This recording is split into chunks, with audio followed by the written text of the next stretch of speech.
और आपको मुबारक हो इस चीज़ की कि पाकिस्तान की गवर्नमेंट के हायर्ड एक लॉबिस्ट ने इंटेलिजेंटली इस चीज़ को एक्सपोज किया कि कैसे पेनिट्रेशन के ज़रिए वाइट हाउस के ट्विटर पे सिर्फ नरेंद्र मोदी को फॉलो किया जा रहा है, जबकि बरतानिया के प्राइम मिनिस्टर को, दुनिया के किसी लीडर को वहाँ फॉलो नहीं किया जा रहा था। और ये दर हकीकत एक लॉबिंग ही थी जिसे एक अमेरिकन लॉबिस्ट ने ही एक्सपोज किया है। तो कंग्रेचुलेशन टू यू। कुछ हमें इसके बारे में बता सकेंगे आप? बिस्मिल्लाहिर्रहमानिर्रहीम।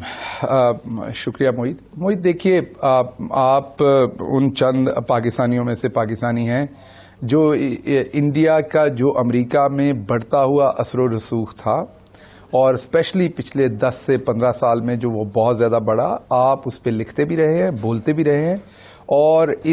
उनके उस खतरनाक हद तक बढ़ने को हमेशा पॉइंट आउट करते रहे। लेकिन बदकिस्मती से हमारे यहाँ उसको उतना इंटरेस्ट उसमें नहीं लिया जाता रहा। मैं अमेरिका में था तब भी मैं देखता था और बड़ा इस बात पे दिल जलता था कि पाकिस्तान की किसी ज़माने में बहुत ही स्ट्रॉन्ग पोजीशन होती थी, लेकिन वो उसके साथ साथ वो सारी स्पेस इंडिया ले जाता रहा हमसे। अगर आप देखें तो उसमें जो 17-18 अकाउंट या 20 अकाउंट फॉलो हुए थे व्हाइट हाउस से, उसमें अभी भी अगर आप देखें तो 3 से 4 अकाउंट जो हैं वो इंडिया के हैं। लेकिन हमारे, जैसे आपने कहा कि हमारी गवर्नमेंट की बेहतर policies, prime minister Imran Khan की क़यादत में हमने इसको बहुत इफेक्टिवली आवाज़ उठाएंगे। जहाँ पे भी हमें लगेगा डिस्क्रिमिनेशन हो रही है, जहाँ पे भी हमें लगेगा कि जो एक अमेरिका का अपना आइन कानून है, अमेरिका में रहने वाले बहुत सारे जो पाकिस्तानी निजात अमरीकी हैं उनके भी वहाँ बराबरी के हक हैं, तो उनकी भी वहाँ पे आवाज़ उठेगी कि अगर हिंदुस्तान को एक ट्रीटमेंट मिल रहा है तो वो पाकिस्तान को क्यों नहीं मिल रहा। तो लेकिन इसके साथ साथ हमें यह भी देखना है कि ये इस हद तक चीज़ें कैसे पहुंची। आपने देखा पिछले दिनों में जब कश्मीर का इशू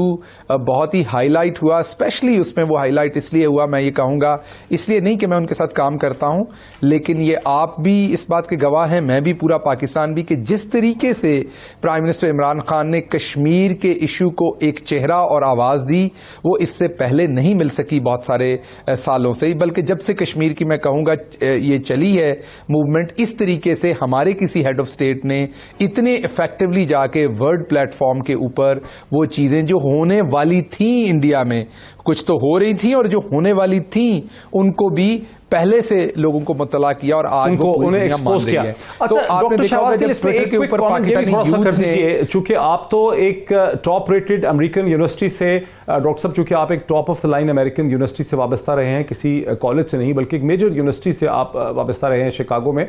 ये एक उर्फ आम में हमारे यहाँ ये समझा जाता है कि एक साजिश के तहत अमेरिका में हिंदुस्तान को बहुत ज़्यादा इन्फ्लुएंस हासिल है। इस छोटे से वाक़े से, वाइट हाउस के ट्विटर वाली एग्जाम्पल से साबित होता है कि कैसे हिंदुस्तान और उनकी लॉबीज़ ने टेक्निकली अमेरिका के ढांचे में पेनिट्रेट किया हुआ है। और अगर पाकिस्तान को उस असर रसूख का मुकाबला करना है तो पाकिस्तान को भी एक टेक्निकल तरीके से स्टेप बाय स्टेप चलना है, क्योंकि यहाँ जब एक्सपोज कर दिया गया कि एक अनयूजुअल चीज़ की गई है व्हाइट हाउस के अंदर, तो व्हाइट हाउस को उसे ठीक करना पड़ा। तो क्या आप समझते हैं कि ये अंडरस्टैंडिंग आपकी हुकूमत में है कि step by step technically America के अंदर चलना होगा और डायस्पोरा को साथ लेके चलना होगा?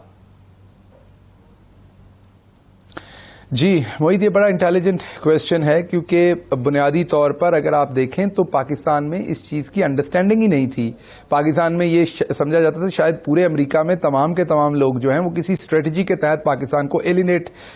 वहाँ पर जो स्पेस थी, पॉलिटिकल स्पेस, उसमें करने की जो कोशिश हो रही थी, कोई ऐसा हरगिज़ नहीं है। हम अगर नंबर्स देखें तो नंबर्स बोलते हैं। जो जितने भी सेनेटर्स हैं, कांग्रेसमैन हैं, जितने भी डिसाइसिव ऑफिसेज हैं वहाँ पर, उनमें जो एड्स हैं, पॉलिटिकल एड हैं, वो देखें कितने पाकिस्तानी और कितने इंडियन हैं। इसी तरीके से व्हाइट हाउस है, दूसरी जगह है, उनकी टेक्नोलॉजी का स्टाफ है,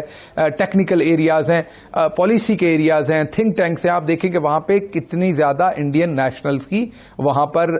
नंबर्स गेम जो है वो बहुत डिफरेंट है। तो बुनियादी तौर पर पाकिस्तान को बहुत लॉजिकल स्टेप लेने चाहिए थे जो अब लिए जा रहे हैं। और इसमें एक तरफ तो आप देखें कि हमारे प्राइम मिनिस्टर हैं और उसके साथ साथ हमारी बहुत ही गुड लक है कि हमारी इस टाइम जो आर्म्ड फोर्सेस की क़यादत है वो जनरल बाजवा के हाथ में है, जिन्होंने बहुत ही स्मार्टली और इंटेलिजेंटली जो इस खित्ते के अंदर सिचुएशन थी उसको पाकिस्तान की सिमत खींचा